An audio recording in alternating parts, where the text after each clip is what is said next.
कभी ऐसा महसूस हुआ कि यह दुनिया आपके लिए नहीं बनी है, कि आपकी गरीबी, आपका रंग, आपकी भाषा, आपकी तकदीर सब कुछ आपके खिलाफ है? क्या कभी लगा है कि आपके साथ जो हुआ है वो इतना बुरा है कि अब कुछ अच्छा हो ही नहीं सकता?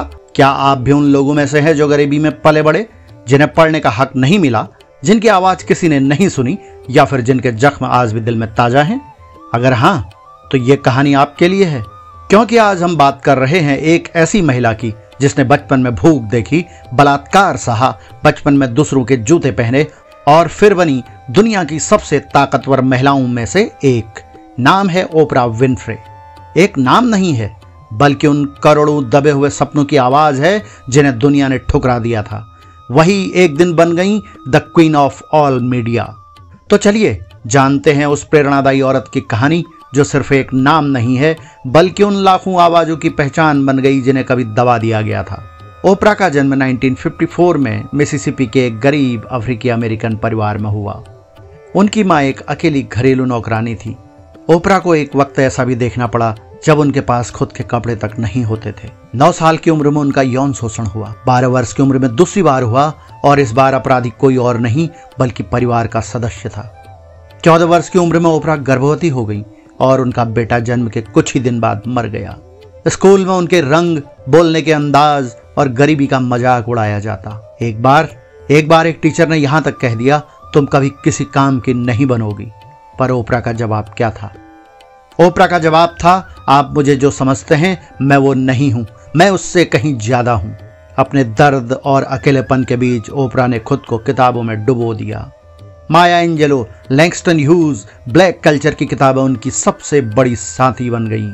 यहीं से आया उनका मनोवैज्ञानिक मोड़, जब उन्होंने खुद को विक्टिम नहीं, विजनरी के रूप में देखना शुरू कर दिया। उन्हें बोलने की कला पसंद थी। वो रेडियो में घुसी, लेकिन वहां भी विरोध मिला। तुम्हारी आवाज बहुत भावुक है, तुम रिपोर्टिंग के लायक नहीं हो। लेकिन ओपरा ने कहा, अगर मेरी आवाज भावुक है तो शायद दुनिया को अब भावनाओं की जरूरत है। 1986 यह वही साल था जब दुनिया के टेलीविजन पर एक भूचाल आया। द ओपरा विनफ्रे शो का पहला एपिसोड प्रसारित हुआ, और किसी ने भी कल्पना नहीं की थी कि यह सिर्फ एक शो नहीं बल्कि समाज की आत्मा को झकझोरने वाली आवाज बन जाएगा। एक अश्वेत महिला जिसने गरीबी, शोषण और उपेक्षा झेली थी, अब वह अमेरिका के प्राइम टाइम टेलीविजन की रानी बन चुकी थी। ओपरा का शो ऐसा नहीं था जो केवल चकाचौंध दिखाता हो, यह एक आईना था जिसमें समाज ने पहली बार अपनी असलियत को देखा। घरेलू हिंसा, नस्लीय भेदभाव, यौन उत्पीड़न, मानसिक अवसाद और आत्म सशक्तिकरण जैसे विषयों पर उन्होंने इतनी सच्चाई और संवेदनशीलता से बात की कि लाखों लोगों को पहली बार लगा, मैं अकेला नहीं हूं। उनका एक एपिसोड आया जिसमें उन्होंने अपने डिप्रेशन के अनुभव को साझा किया, और नतीजा 90 लाख लोगों ने उस शो को देखकर पहली बार थेरेपी लेना शुरू किया। यह सिर्फ एक टेलीविजन शो नहीं था, यह एक आंदोलन था।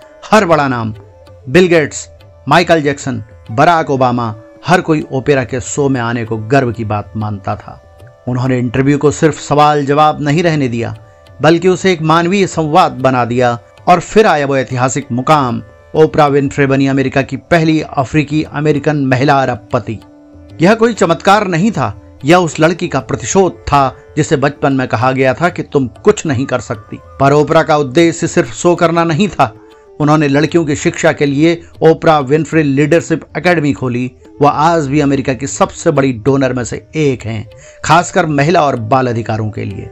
उन्होंने कई बार कहा, मैंने जीवन में जो सबसे बड़ी दौलत कमाई है वो है दूसरों को बोलने का हक देना। उनका नाम अब सिर्फ नाम नहीं है, वो होप, हीलिंग और वॉइस का प्रतीक बन चुकी हैं। तो सोचिए, अगर ओपरा, वो लड़की जो फटे कपड़े पहनती थी, जिसके साथ बलात्कार हुआ, कई बार यौन शोषण हुआ, गरीबी में पली, जिसकी बात कोई नहीं सुनता था, वो आज करोड़ों की आवाज बन गई, तो आप क्यों नहीं? शायद आप उससे बेहतर हालात में हैं, तो आपकी जिम्मेदारी और भी बड़ी है। और अगर आप भी अपने दर्द को आवाज बनाना चाहते हैं तो जुड़िए इस सफर से। अल्फाज जंक्शन, जो तुम्हारे अंदर की ताकत को जगा दे। लाइक करो, शेयर करो और कमेंट में लिखो, मैं भी फर्क डालूंगा।